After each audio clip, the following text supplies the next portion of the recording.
안녕하세요. 톡톡 등산도 시즌2 진행을 맡은 이미향 포정입니다. 오늘도 전희수 수호사님과 하민석 포정님 자리에 모셨습니다. 안녕하세요. 안녕하세요. 네, 오늘은 팔관법 중에서 하나님을 아는 관법, 상제관을 함께 공부하고자 하는데요. 상제관 첫 시간으로 인류가 상제님을 모신 역사와 문화에 대해서 알아보겠습니다. 상제는 지존 무상의 하나님이란 뜻으로 약 6,000년 전부터 우리 조상들이 부르던 하나님의 공식 호칭이죠. 하나님을 부르는 공식 호칭이 정립되었다는 것은 그 이전부터 하나님을 모신 역사가 있었다는 것을 말하는데요. 인류는 얼마나 오래전부터 하나님을 모신 건가요? 먼저 인류 이 문화의 태고 역사 시대를 이제 정의한다면 이 동양과 서양을 물론하고 한마디로 이제 신성 문화의 황금 시대였다. 이렇게 정의를 하고 있습니다. 이 문명의 새벽이 밝아오던 그때 인류는 이 공통된 신앙의 대상 그리고 가르침을 함께 공유하고 있었습니다. 이 태고 시대의 숨결을 노래한 세계 강민족의 신화 세계를 들여다보면 그런 유사점이 있구나 이런 것을 우리는 쉽게 발견할 수 있습니다. 이 대자연의 품속으로 이렇게 들어가서 인간이 이 자연의 실상을 그려낸 이런 신화 속에는 이 천지 생명의 창조 원리라든지 순환 섭리라든지 이런 것들이 인격화 내지는 신격화, 의인화 이렇게 깃들어 있습니다. 그래서 그 시대의 인간들은 순수한 인간의 어떤 감성을 잊어버리지 않았기 때문에 일반적인 생활 자체가 신들과 교감하는 그런 삶을 살아왔습니다. 이 신과 인간이 빚어낸 이런 신화라고 하는 것은 그냥 추상적인 신들의 얘기가 아니고 태고적 시대, 즉 우주변화 원리로 얘기하면 선천의 봄, 여름 문화가 태동되는 태동기의 인간과 신이 함께 살았던 삶의 이야기다. 이렇게 정의를 할 수 있습니다. 특히 동방에서는 이것을 신교라고 하거든요. 신교는 고조선 이전에 천상을 중심으로 해서 동방에 이 환국 시대가 있었는데 그 환국 시대로부터 우리 조상들은 신교를 국교로 하고 또 모든 백성들은 그것을 생활화하면서 살았습니다. 이 신교란 말은 규원사화에서 처음 발견할 수 있는데 이신설교라는 말에서 유래되었고요. 그래서 신교의 뜻은 신으로 가르침을 베푼다 또는 신의 가르침을 받아내린다. 그리고 성령의 가르침으로 세상을 다스린다 또는 신을 모든 인간 생활의 중심으로 삼는다. 이런 다양한 의미가 깃들어져 있습니다. 수호사님 말씀 들어보면 이제 신화라고 하는 역사를 압축한 거고 그 압축 파일을 풀면은 그 역사의 어떤 진실된 모습이 나오는데 그 상고 역사 속에 이제 신교 문화가 있다는 말씀인데, 그러니까 인류의 정신사를 이제 되짚어 보면은 종교의 역사도 뿌리 종교와 이제 줄기 종교와 이제 열매 종교 문화가 있는데 그 뿌리 종교에 해당하는 게 신교라는 거고요. 고려 시대 때 그 자하선인이라는 아주 선인께서는 신교가 모든 선천 종교의 모체가 된다라는 이제 언급을 한 바 있습니다. 그리고 유명한 그 신라 시대 대학자였던 그 고은 최치원 선생님은 화랑도의 뿌리가 되는 그 낙랑비 서문에서 이제 그 구규, 현묘 지도왈 풍류라, 설교 지원이 신뢰 포함 삼교 이렇게 언급을 하면서 우리 민족이 닦아온 본래의 그 현묘한 도는 유불선 삼교의 정신을 모두 포함하는 풍류의 도다. 이런 얘기를 한 바 있거든요. 그러니까 신교라고 하는 게 인류 문화의 모태가 되고 시원 종교가 되고, 그러니까 종교라기보다는 어찌 보면 인류 보편의 생활 문화 그 자체. 그래서 근데 그 신교 문화를 깨보면은 그 중심에 상징 문화가 있고요. 또 본격적으로 들어가 보면은 거기 천재 문화가 있는데, 우리가 역사를 이제 유적지 중심으로 쭉 살펴보다 보면은 동서의 그 유적들이 전부 다 그 신교의 삼신상제님을 향해서 이제 천지했던 문화가 이제 남아 있지 않습니까? 그래서 우리가 흔히 그 삼신상제님을 중심으로 해가지고 천지 안에 있는 모든 어떤 신들의 은혜를 그 덕을 이제 칭송하고 상제님 가르침 받들면서 살아왔던 게 이제 신교 문화다 이렇게 다시 한번 정리해 볼 수 있겠습니다. 네, 그러니까 신과 하나가 되어 살면서 신을 직접 모셨던 사람들의 그 뿌리 종교가 신교인데요. 그렇다면 신교에서 모시고 신앙하는 그 신은 어떤 존재인가요, 수호사님? 네, 먼저 그 신의 세계는 이 자연의 변화 원리가 일음일량의 구조로 섭리되어 있지 않습니까? 이 신의 세계는 하나님을 비롯한 모든 신들은 이 대자연의 어떤 일음일량의 도에 의해서 이 자연을 낳은 근원이 되는 원신과 그리고 자연을 다스리는 주신의 음양 구조로 존재하신다는 겁니다. 네, 우리가 시즌 1에서도 신의 두 가지 모습인 원신과 주신에 대해서 여러 차례 알아보았는데요. 다시 한 번 더 설명을 해주시면 쉬울 것 같습니다. 말씀하신 대로 신이라는 건 조하고 모든 존재의 근원이 되고요. 뭐 본성은 광명이라고 말씀해 주셨는데 그 광명인 그 신의 세계가 음양의 양면을 갖고 있다는 겁니다. 그래서 그 체가 되는 것은 원신이고요. 그래서 이제 무형이고 조물주 우리가 삼신이라고 불러왔던 거고 이 용사를 하는 것은 이제 유형의 실질적인 그 조화주 하나님 그래서 삼신 상제님이라고 불러왔던 것인데 그러니까 원신과 이제 음양짝으로 존재하는 형체를 가진 인격신의 세계가 있다는 거죠 명백하게 그래서 우리가 가장 쉽게 접할 수 있는 것이 천지가 순환하면서 나아 기르면서 이렇게 역사 속에 자리 잡았던 모든 인간들의 조상신들이 계시고요. 그 다음에 뭐 각각의 모든 인간들한테 그 닦은 바와 기국에 따라서 보호해주는 보호신명들도 계시고 또 반대의 급부로 방해하는 척신과 복마의 세계도 있고 각 종교와 뭐 민족의 수호 성신도 있고 근데 그 모든 천상의 인격신들 가운데 최고의 유일신이 이제 계시다는 거죠. 그게 이제 우리가 삼신상제님을 받들었던 인간으로 오신 증간상제님의 어떤 위격의 세계가 있다는 건데 그러니까 신도 하나님의 그 두 얼굴이 있다는 겁니다. 원신과 그 주신의 음양 일체를 볼 수 있을 때 비로소 신도 세계의 전 면모를 볼 수 있는 건데 그래서 제가 쉽게 생각해 보면은 우리가 이제까지 나와 있는 모든 종교가 하나님관이 왜곡되면서 인격신의 요소가 사라져 버렸거든요. 근데 그건 지금 뭐 그림자만 보고 있죠. 근데 그림자가 있다는 원신이 있다는 거는 그 그림자의 체가 또 되는 존재가 있다는 거거든요. 그러니까 그 신의 세계를 볼 때 그 원신 무형의 원신과 유형의 그 주신의 세계를 같이 봐야 이제 오해가 없다 이렇게 말씀드리고 싶습니다. 네. 뭐 과학이 발달하면서 이런 인격신 하나님의 존재가 이렇게 많이 상실되지 않았나 싶은데요. 수호사님, 삼신과 삼신상제님에 대해서 좀 말씀해 주시죠.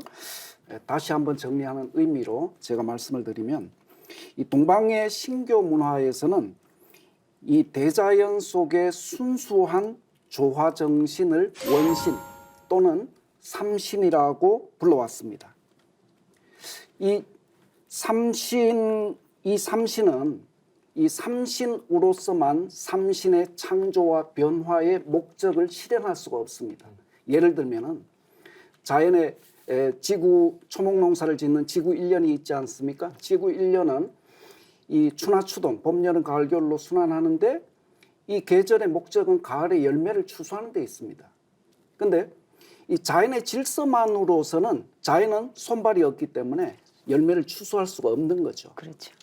추수할 때는 반드시 얼굴을 가진 실제 열매를 딸 수 있는 수족을 가진 사람이 개입해야 된다는 것입니다. 이와 마찬가지로 이 삼신의 조화 권능을 자유자재로 쓸 수 있으면서 천상보좌에서 대자연의 질서와 창조의 목적 그리고 인간 역사를 총체적으로 다스리시는 인간의 형상을 하고 계시는 주신으로서의 참 하나님을 삼신상제님 또는 상제님이라고 불러왔습니다. 네, 이제 두 분 말씀을 좀 정리를 해보면 신은 무형의 자연신인 원신과 유형의 주제신인 주신이 있는데 원신은 만물을 낳는 조물주 삼신이고 또 주신은 인간의 형상을 하고 우주를 통치하시는 삼신상제님이라는 거죠. 네, 기독교 성경에서도 보면 얼굴 없는 조물주 하나님과 백보좌에 앉아 계시는 아버지 하나님을 말하고 있잖아요. 그렇다면 이것도 삼신과 삼신상제님의 관계와 같다고 이렇게 할 수 있을 것 같습니다. 되게 중요한 지적이에요. 이게 교회 다녀보고 성당 다니면서 구약과 신약 읽다 보면은 앞뒤가 안 맞거든. 앞에서는 진짜 얼굴 없는 뭐 원신만 언급하다가 뒤에는 요한이 진짜 백보자 하나님 언급하니까요. 그러니까 이 문제가 해결이 돼야 종교가 통일이 되고 진정한 어떤 합일이 되는데 순수하게 이제 성서만 한번 들여다보면요.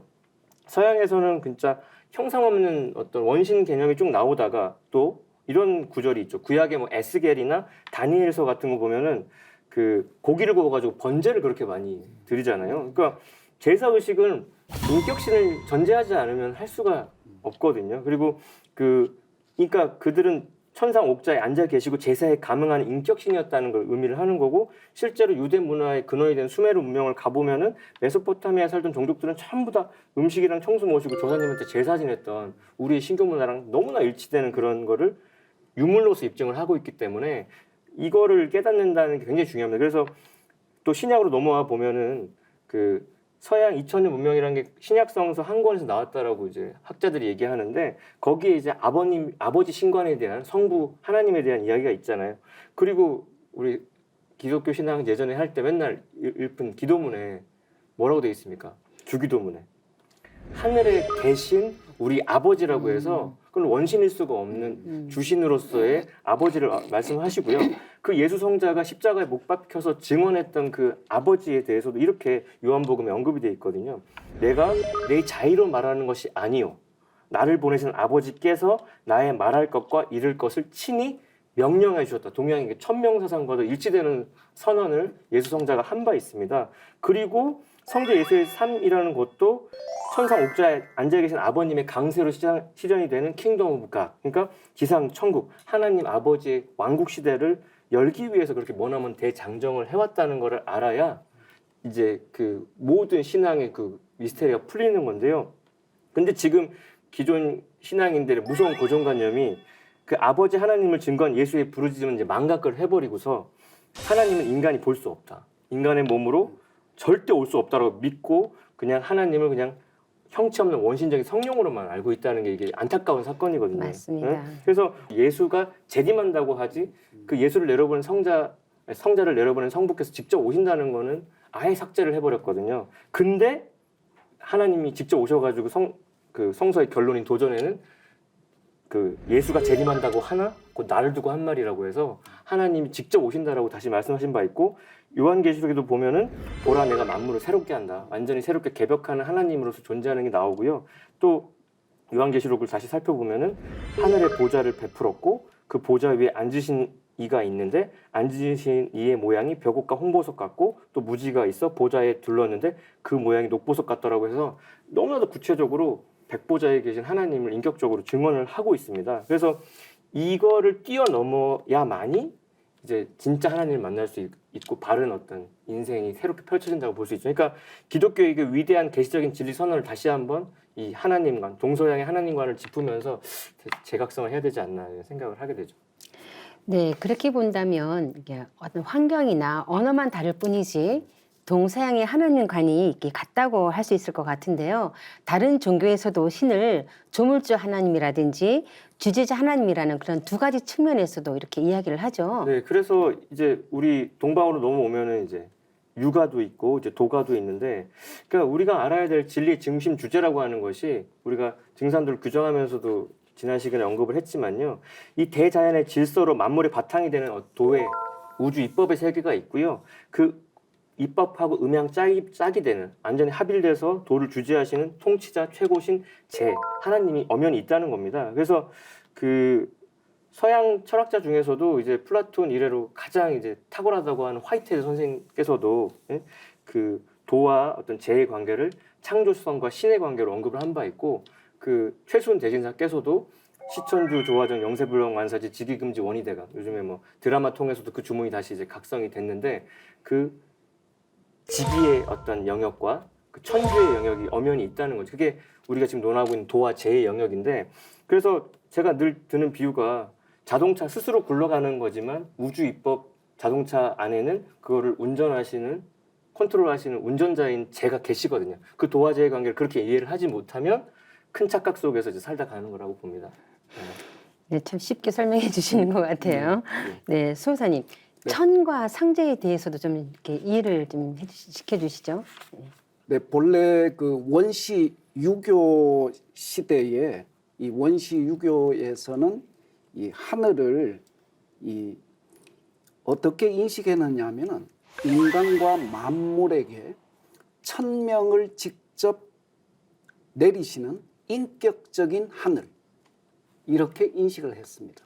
그래서 그것을 유가에서는 상제천으로 인식을 했다라든가 또는 만물을 주재하시기 때문에 주재천으로 인식을 했다라고 하든가 또는 그분께서 직접 천명을 이렇게 내리시기 때문에 인격을 가지고 계시거든요.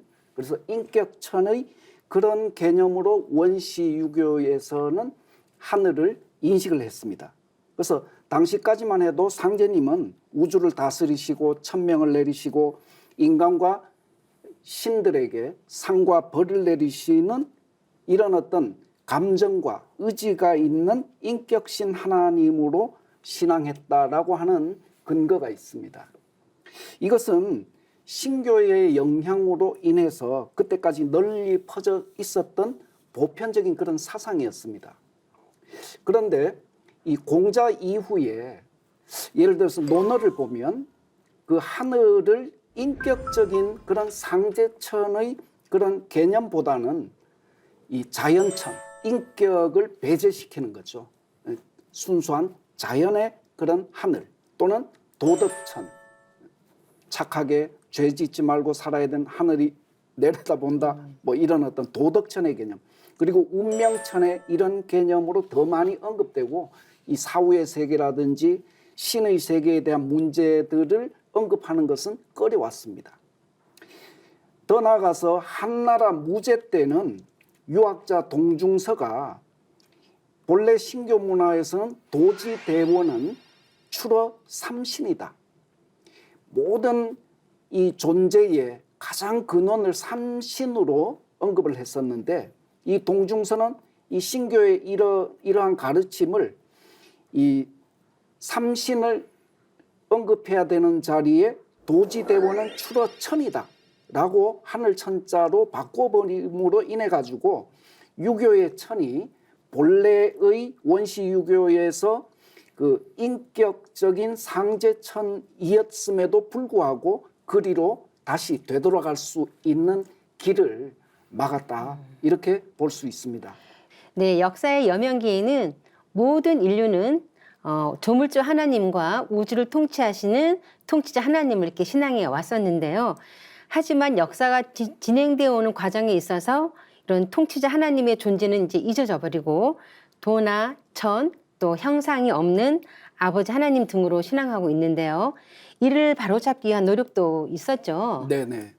이러한 이 본래의 이 천명을 내리시는 인격적인 하나님관에 대한 이런 이 문화를 복원하기 위한 이런 움직임들이 유가 내에서도 조선시대 학자들에게 널리 유행했었습니다.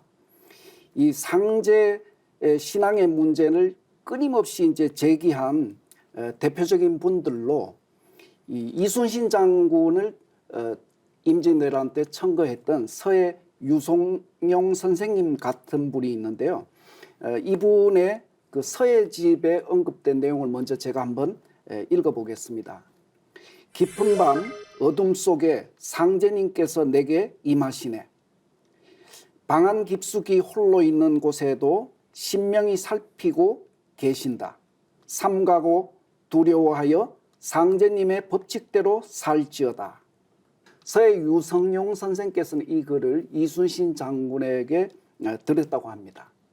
그리고 예송 논쟁을 이끌었던 윤휴 선생님과 같은 분은 이 유가의 경전 속에서 고대의 상제 신앙을 찾아내서 하늘을 두려워하고 또 섬길 수 있는 이런 수양 방법을 찾아내서 그것을 유학자들에게 제시하기도 했습니다.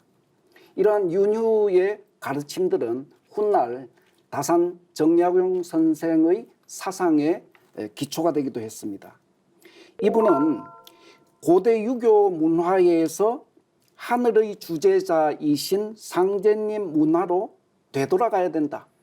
이런 것을 강력히 주장을 하셨습니다.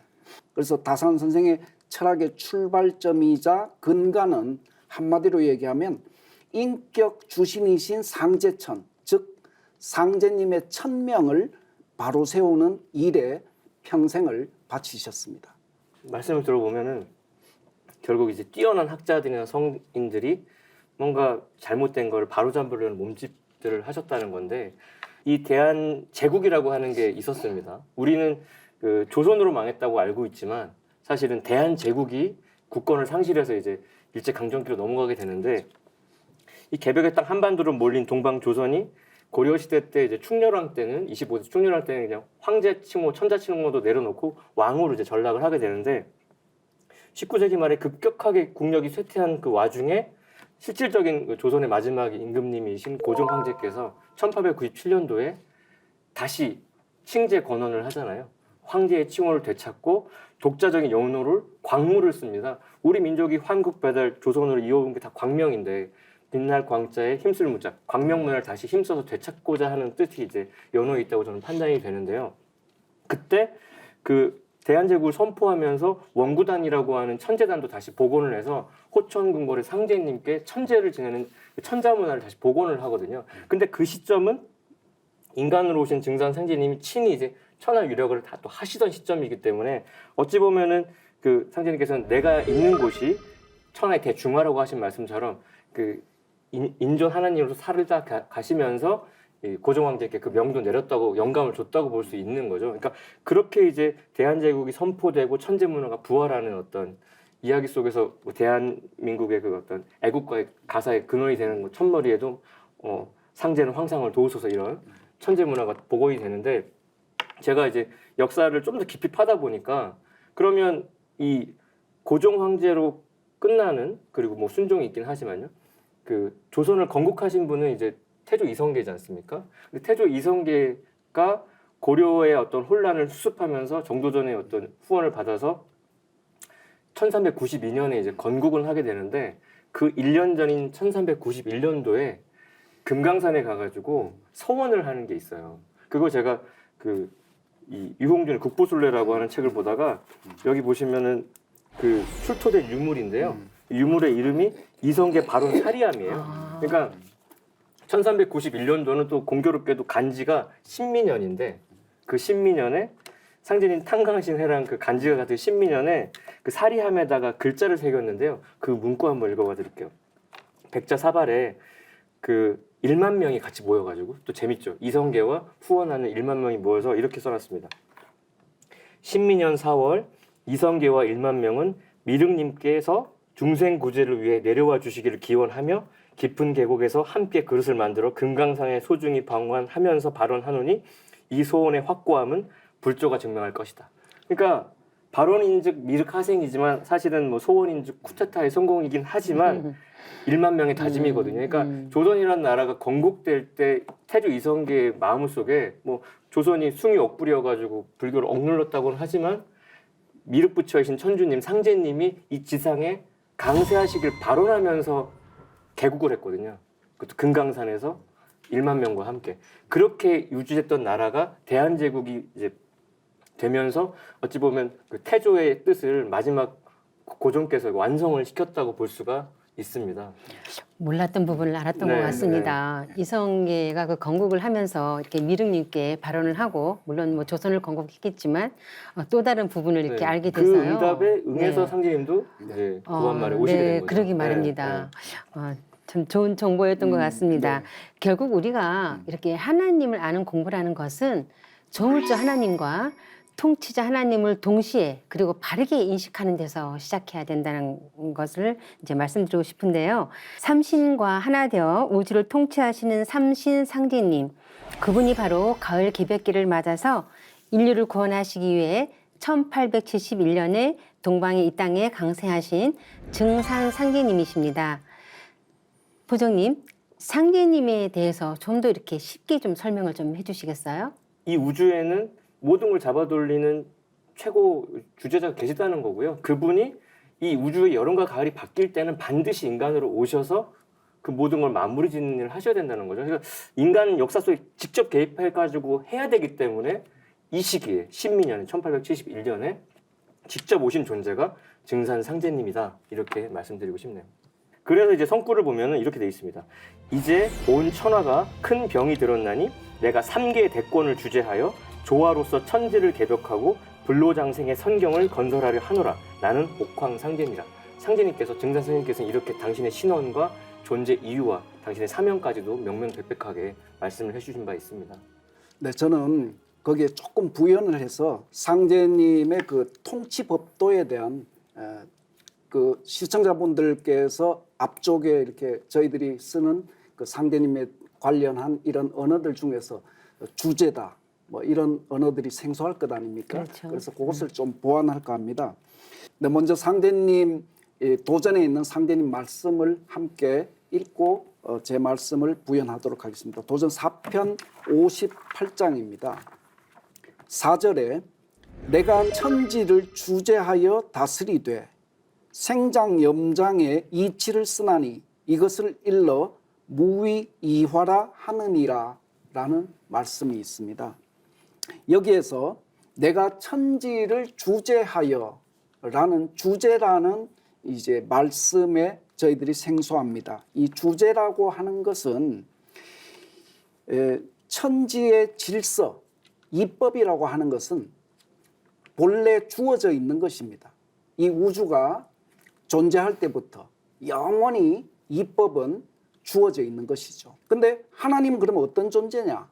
이 우주에 주어진 이법을 가지고 이법을 응용해서 우주의 목적이 이루어질 수 있도록 통치하시는 분을 하나님이라고 얘기합니다. 네, 네. 그래서 이 주제라는 말씀은 이 우주의 이법을 응용을 해서 우주의 실질적인 살림을 주관을 해서 그 우주의 이상이 실현될 수 있도록 하는 분을 주제자다 이렇게 말씀을 하시고, 그 주제자가 쓰시는 이법이 뭐냐면 이 본래 주어진 우주의 이법이 뭐냐, 그것을 상제님께서는 생장염장이라고 말씀을 하신 것입니다.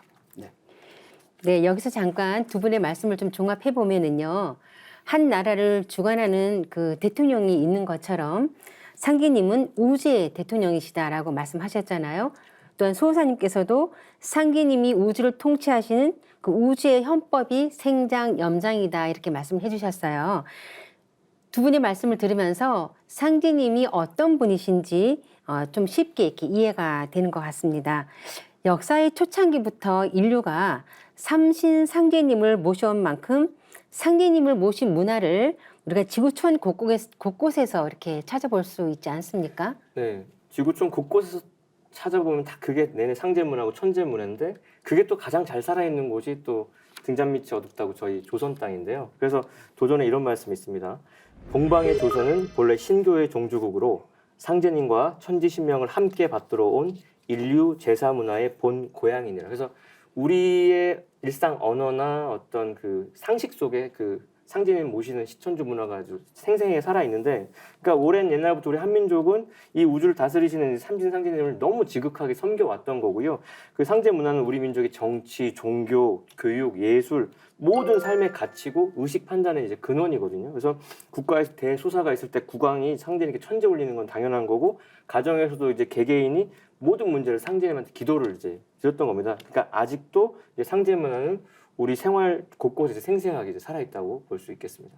네, 천재 문화가 뭐 이렇게 이제 임금님들이 하늘에 제를 지냈다면 이 천재 문화가 우리 가정으로 들어와서 이어진 것이 제사 문화인데요. 많은 분들은 제사 문화가 유교의 문화라고 알고 있는데 사실은 이 제사 문화는 천재 문화를 받아들여서 가정에서 조상님을 모시고 또 상제님께 또 제사 진행했던 그 문화라고 이렇게 알면 네. 되겠습니다. 수호사님, 천재 문화에 대해서 좀 설명해 주시죠. 네네. 이 상제님을 모시는 문화에 그 가장 대표적인 문화를 꼽으라고 하면 천재 문화라고 할 수가 있습니다. 이 역사적으로 이 제왕들이 제위에 오르면 가장 먼저 했던 일이 뭐냐면 상제님께 제사를 모시는 것이었습니다.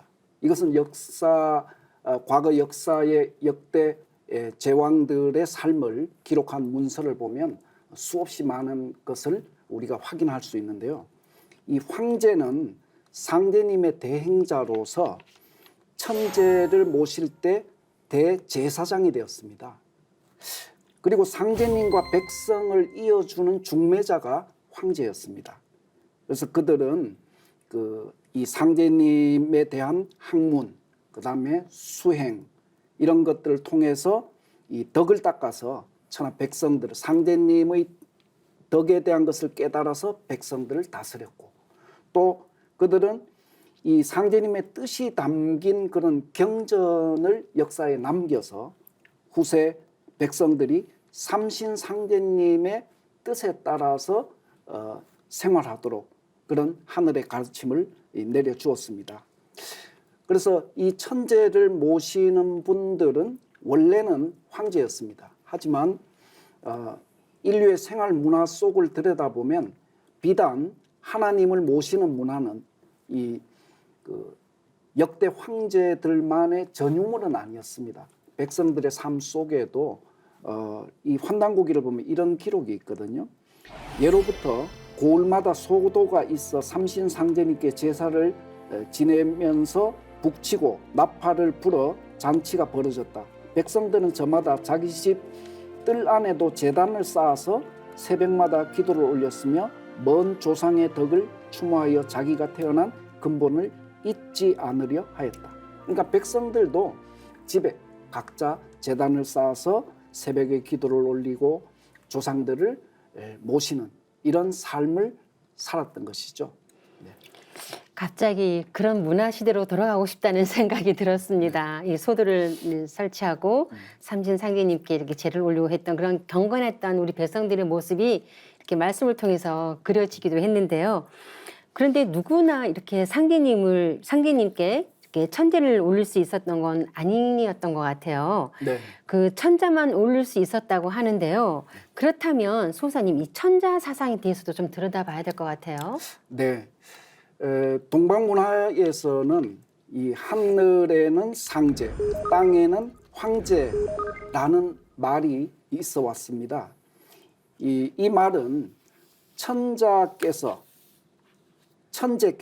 그러니까 천자라는 말은 천제께서 하늘의 상제님께서 보낸 아들이다 이런 뜻입니다. 그래서 원 말이 천제 지자에서 하늘 천자 하나님 제자 갈지자 아들 자자 해서 천자라는 말이 유래가 되었습니다. 그래서 이 천제의 뜻을 받들어서 만 백성을 통치하는 역사 속의 통치자 황제를 천자라고 했던 것입니다. 천자는 서양의 기독교 문화에서 이제 신의 아들 그 성서를 보면 Son of the God라는 신의 아들에 대한 이 가르침이 있지 않습니까? 이런 서양 문화의 그런 사상과도 상통하는 겁니다. 그래서 이 하나님의 아들, 우주의 주제자이자 천상의 통치자이신 상제님의 아들을 칭하는 말이 이 천자라는 말이고 이 천자 사상은 이 한민족의 역사 문화가 본래 천자 문화의 종주민족이라고 이렇게 볼 수가 있겠습니다. 그래서 천자가 다스리는 나라를 천자국이다.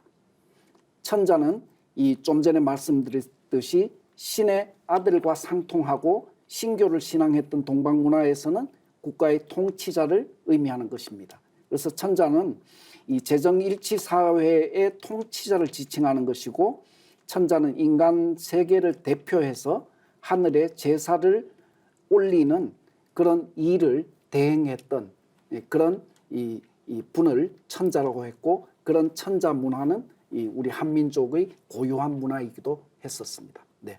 그래서 천자 문화가 이제 도도하게 흘러가지고 고려 시대까지도 우리 천자 문화의 본향은 그대로 유지가 됐었거든요. 그 우리가 황제국으로서 정말 그 자존심 지키고 살다가 좀 많이 이제 그걸 잃어버렸는데 그 삼국유사에 보면은 우리가 이제 고구려 건국 시조로 알고 있는 고주몽의 그 이야기가 나와 있는데요.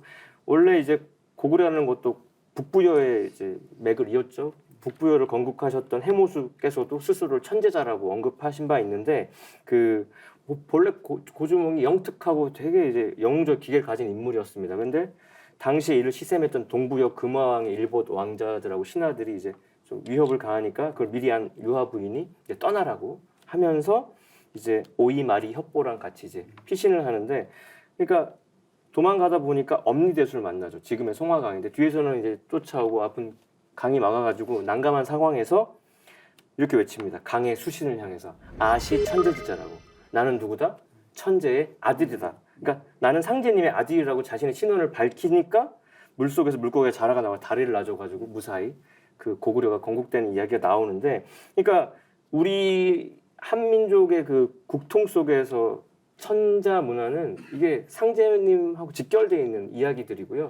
지금 만주 집안현에 이렇게 1500년 동안 국권이 서 있는 광개토 태왕비문에도 거기 천재지자, 황천지자라고 그 기록이 분명히 남아 있거든요. 그러니까 이거를 우리가 천손족이라는 인식을 잊고 산 순간부터 우리가 많은 걸 잊어버렸어요. 근데 아까도 그 당군조선을 이어서 조선이라는 국호를 세운 이성계의 그 600년 조선도 대한제국을 선포하면서 그 상제문을 다시 되살린 건데, 그 용비어천가에서 그 자신의 아버지를 환조라고 추존하거든요. 그건 하늘의 광명이 환을 뜻한 거고, 그 이성계 자신은 이름을 이단이라고 고치거든요. 그 땅의 광명을 뜻한 거고, 그리고 이 고종은 나라 이름을 대한이라고 해서 그 환단한의 그 광명 정신, 그 천재 문화, 천자 신교 문화를 그대로 생생하게 이었던 맥이 있습니다. 그것을 각성하는 게 지금 굉장히 중요하다고 봅니다. 네, 말씀하신 부분에서 나는 상제님의 아들이다 그러셨잖아요. 갑자기 기독교 예수님 말씀이 생각났어요. 똑같은 말씀을 그쵸? 하셨네. 이런 생각이 들었는데 이것만 보아도 그 동서양의 하나님에 대한 인식이 같았다는 것을 이제 알 수 있을 것 같은데요. 그리고 이 말씀에서 우리나라가 천자국이었다는 사실도 알 수 있지 않습니까? 천자가 상제님께 천재를 올린 곳이 제천단인데요. 소사님, 그 천재 문화와 제천단에 대해서 좀 이렇게 말씀해 주시면 우리가 상제님에 대해서 좀 더 가까이 이렇게 느끼지 않을까 합니다. 네. 저희들이 앞서 살펴본 바와 같이 그 신교 문화의 그 알맹이 문화가 상제 문화고, 그 상제 문화의 이 정수가 천재 문화라고 저희들이 정리를 할 수 있지 않겠습니까? 그래서 이 신교 문화는 이제 이 신의 가르침으로서 나와 세상을 통치한다, 이런 어떤 의미가 담겨 있거든요. 그럼 이 신교 문화에서 이 가르침을 내려주시는 그 신은 누구이냐라는 것에 대해서 우리가 지금 말씀을 나누고 있지 않습니까? 이 말씀의 이제 중심에는 인격을 가진 상제님이 계신다. 따라서 만백성, 우리들의 삶이라고 하는 것은 이 상제님과 뗄래야 뗄 수가 없는 거죠.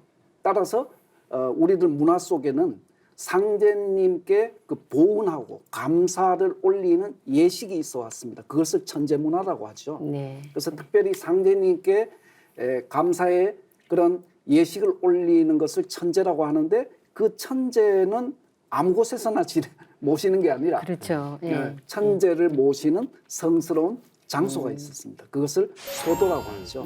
예. 그래서 이 환단고기를 보면 소도제천이다 이런 말이 나오죠. 소도와 제천은 짝말입니다. 소도라는 것은 제천, 하늘에 제를 올리는 신성한 장소를 소도라고 하고, 그 신성한 장소에서는 하늘에 제를 올리는 것이고, 그래서 짝말로 나오는데, 여러분들 그 혹시 태백산 가보셨는가 모르겠어요.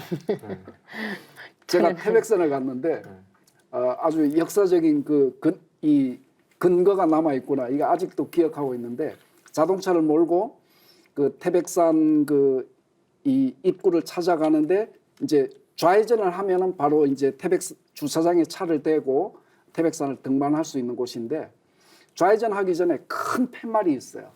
그 팻말에 뭐라고 적혀 있냐면 소도동 이렇게 적혀 있습니다. 아, 그래요? 네.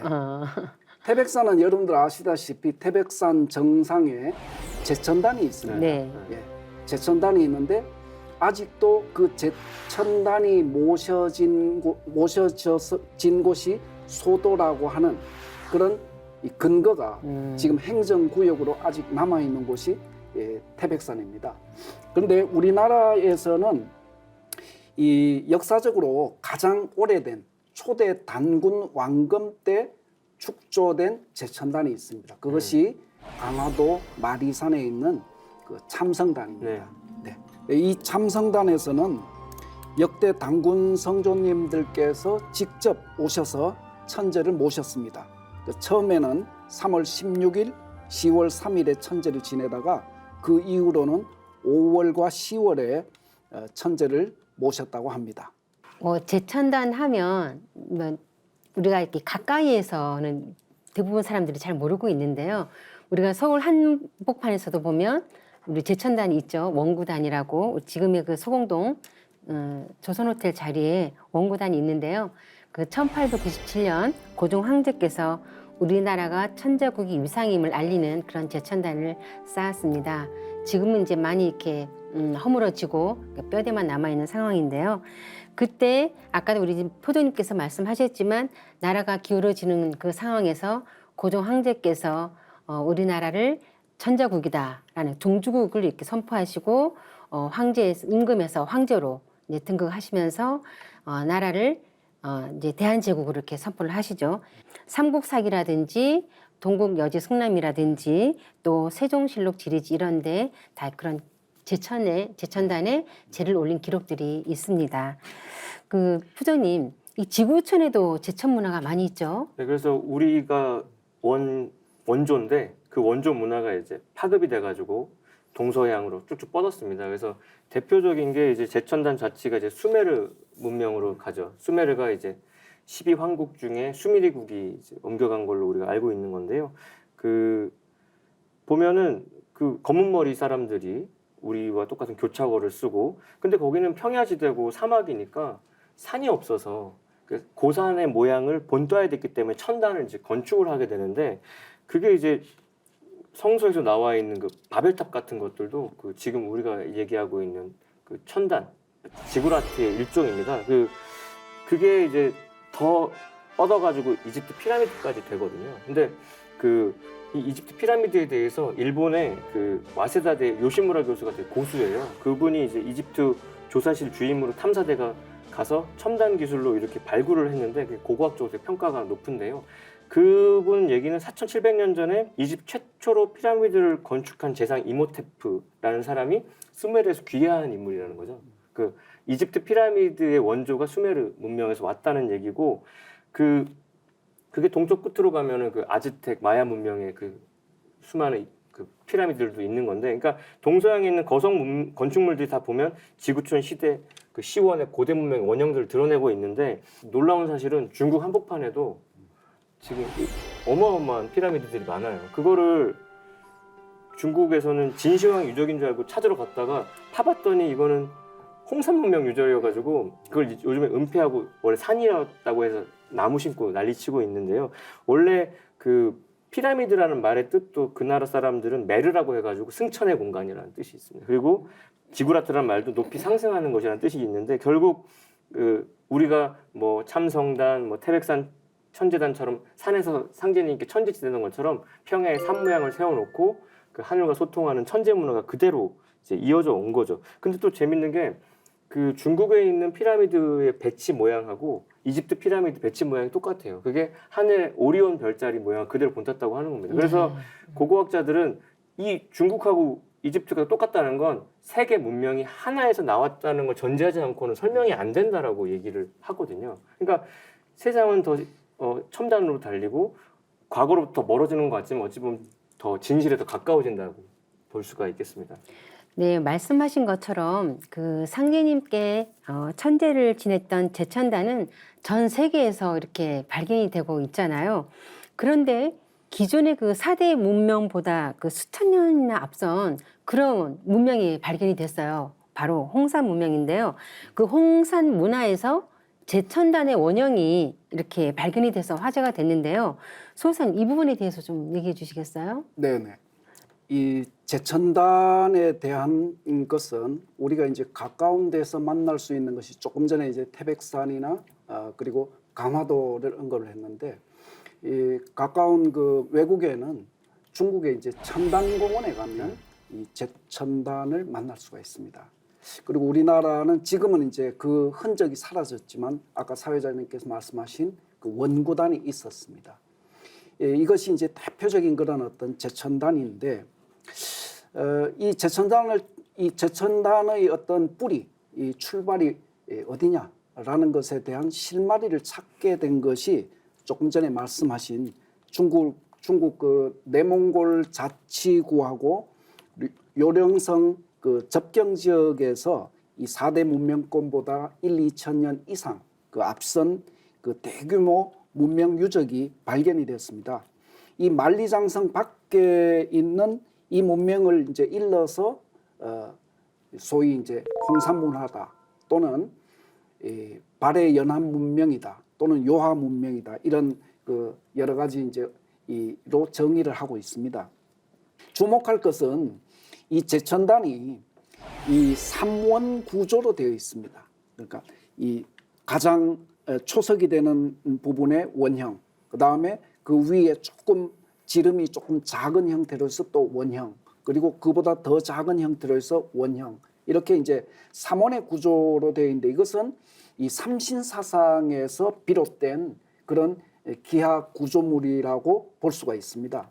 그래서 이 원형의 이 천지재단은 또 하늘은 둥글고 땅은 방정하다라고 하는 그 동양 이 천자 문화국의 문화 중에서 천원지방의 사상 이것이 반영된 이 구조물이라고 볼 수가 있겠습니다. 이 상고시대의 주인공은 이 조상과 이 상대님에 대한 그런 제사를 중시하였고 이 동방신교 문화의 삼신 천지인 삼세 사상을 그대로 반영한 유적이다 이렇게 볼 수 있습니다. 그래서 제가 서두에 말씀드린 홍산문화유적의 제천단이 그런 형태로 발견되었는데 아까 서두에 말씀드린 천단공원의 그런 지금 청나라 시대 때의 그 제천단의 그런 모습과 비교하면 과연 이 제천 문화의 원뿌리는 바로 이런 홍산문화에서 유래되었구나라는 것을 저희들 쉽게 짐작할 수 있겠습니다.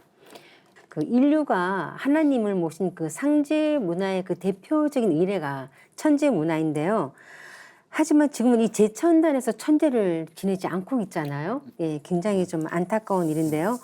우리나라에서도 이 첨성단을 체육대회에 필요한 어떤 성화를 채취하는 용도로만 이렇게 사용하는 경우도 있는데요.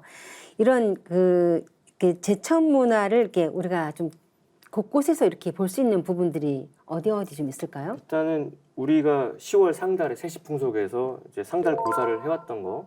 근데 그게 동이족 국가들의 제천 의식, 민간 신앙에 결합이 되면서 이제 가정의 제사 의례로 변모가 되고 오늘날도 이제 개업하거나 하면은 이제 차사거나 이런 거 하면은 고사를 지내는 게 내내 이게 제천 문화가 이제 일상에 스며든 건데 그 뭐 길 가다 보면 천하대장군, 지하여장군 마을마다 있었고 뭐 솥대 세우고 또 뭐 살풀이 회원국 같은 거. 그러니까 우리가 뭐 무형 문화재로 알고 있는 것들이 다 신교 문화의 어떤 잔재들인데요.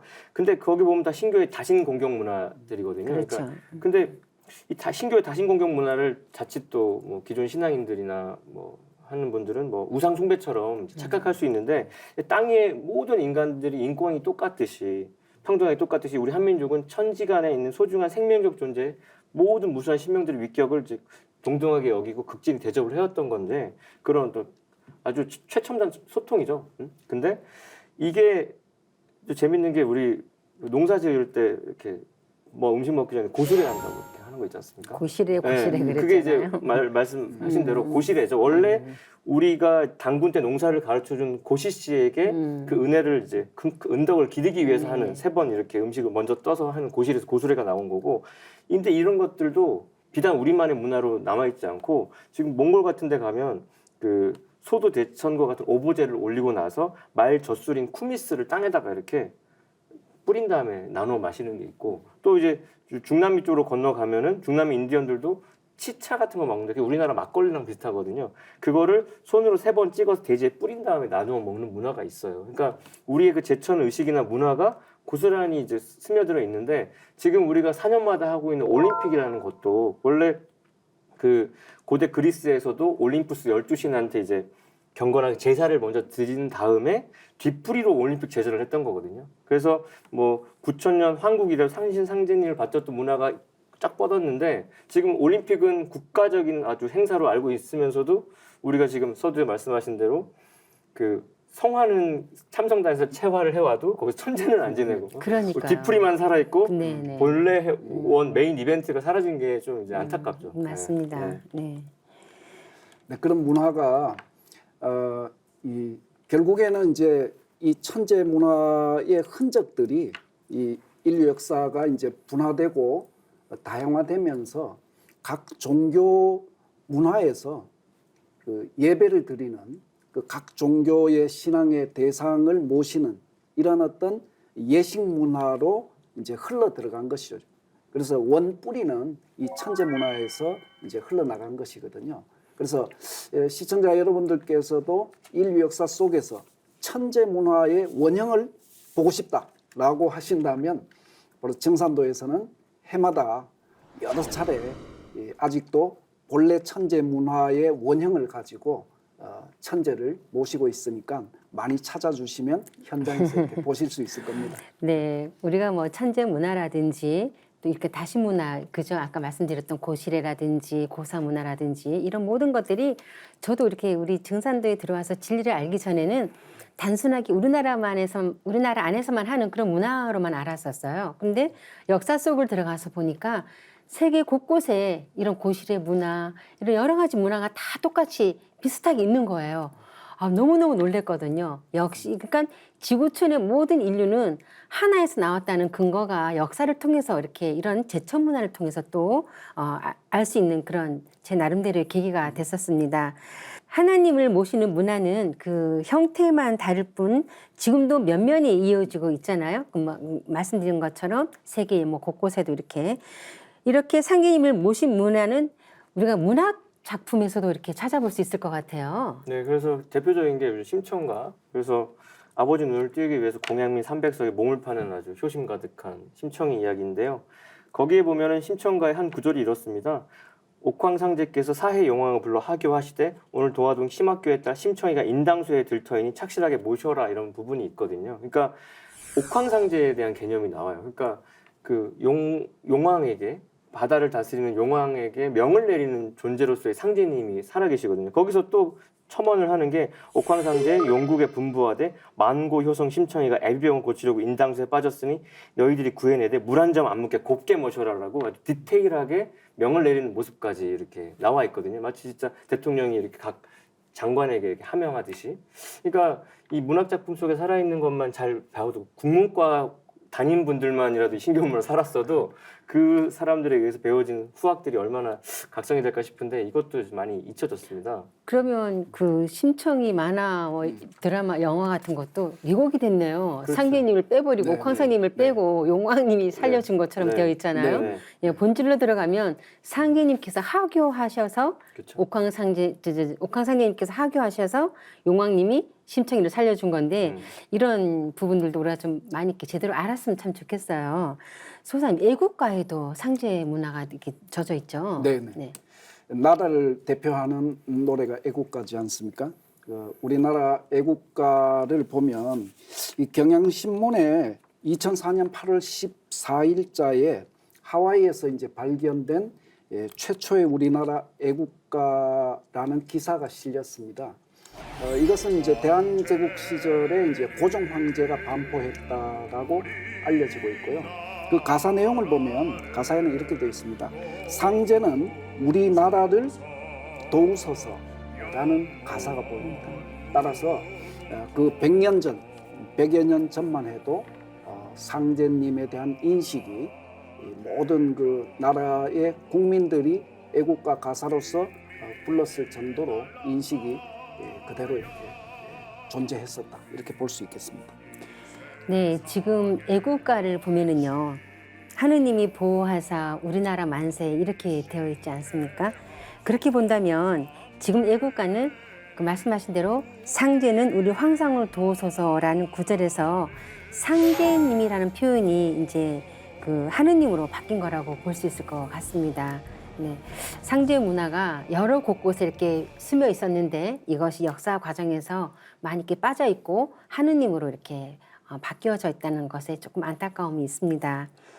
네, 지금까지 하느님을 아는 공부 상제관 첫 시간 함께 하면서 인류가 하나님을 모신 역사와 문화를 알아보았는데요.